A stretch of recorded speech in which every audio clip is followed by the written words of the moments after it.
从前有一个小女孩叫做斗蜜，她住在竹屋里面，她勇敢开朗，不害怕所有的困难。有一个传说故事是，有一个大野狼，他力大无穷，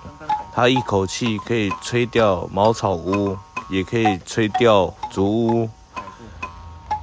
他会吃掉在这个村庄的所有人。某天，他看到了熟睡的斗蜜。